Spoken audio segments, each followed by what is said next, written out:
Now I've got a really easy project for you today. It can be done with some really basic tools as you see here. It's the aluminum slider window. Recently the wool pile is gone in a lot of the windows in my shop and my house, and I don't feel like paying the 30 grand or 10 grand or whatever it costs to replace all my windows. It's as simple as measuring the bottom width and then measuring your height and ordering the correct ones.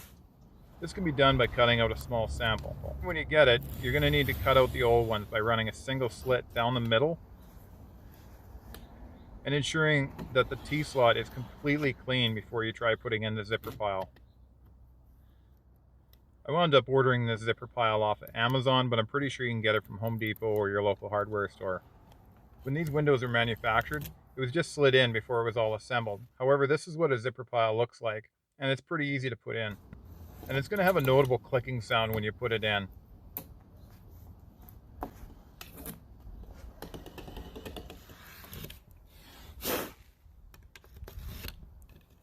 After you get everything nice and clean, you're going to cut it at a 45-degree angle, and then you're going to start clicking it in.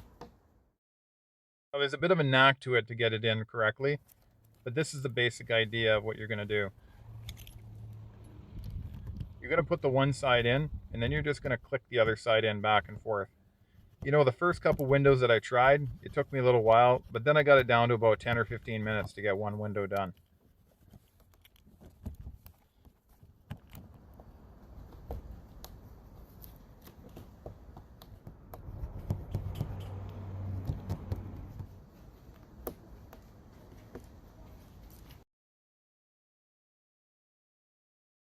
Now, as you come to the end, you're going to want to leave about an inch out, and then you're going to cut it at a 45-degree once again, and then you're going to pop it in the rest of the way with the roller.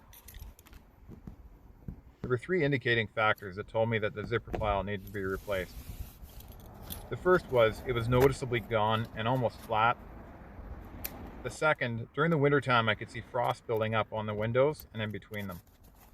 And lastly, on windy days, on some of the ones that were starting to go, I could hear an actual gust of wind going through the window. I hope you liked the video, and fire me some questions if you have any.